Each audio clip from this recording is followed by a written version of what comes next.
Hi, my name's Dave Gaskin and I was a poster illustrator for Hawk the movie. I was contacted through DeviantArt actually by one of the guys who works at Capture. He's one of the visual effects artists, Louis.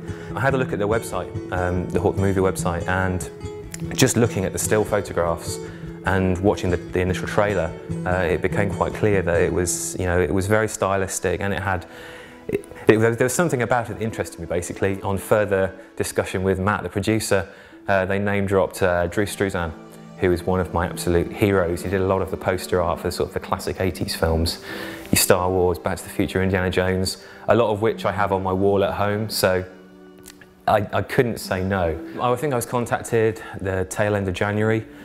We spent a couple of weeks working on the composition, getting the character sizes and other details that came out just through the discussions that I had with Matt and Mac, the director. We came up with quite a few new ideas throughout the process, sort of brainstorming. I had a lot of reference photos to work from, so I did some sketches based on those, quite closely based. I work a lot from reference, and obviously I don't know what these people look like, so I had to base it on the reference photos. One of the early discussions we had was the Hawk element. For the photographic poster, which the guys at Capture were creating at the same time, they didn't have a photograph of a hawk that they thought they could use, so we agreed that we would try and get a fairly big hawk element in the illustrated poster, and then from there I had, I think, 2 weeks to paint the final poster. And for anybody that knows me, that's very quick. For me particularly, I like to take my time, and I've been known to spend years finishing one small piece, whereas this one, it was the biggest thing I'd ever done. So the whole thing took about a month. A couple of weeks of planning and that sort of thing, and then actually 2 weeks of hardcore painting. It was a challenge, but at the same time it was probably the most rewarding experience that I've ever had, because it taught me so much about my process that I thought was so fluid and worked. And then I decided that I would paint each character, each element individually in a separate document, and then just at the end combine them all together. The first character that I painted, I spent probably too long painting him, so it took me an entire day to paint the first character. For me that's quite quick, but in terms of the needs of the project, it could have been a lot quicker. So it became obvious quite quickly that I needed to speed up. And by the time I was sort of getting to the third or fourth character, it was taking like 4 or 5 hours. And I left the more difficult ones till the end, so it was great to see that I could paint the more difficult ones quicker than the first ones. Digital art often looks very clean, it's very smooth. One of the things I like to do is adding texture. For my portraits, adding skin texture, that kind of thing.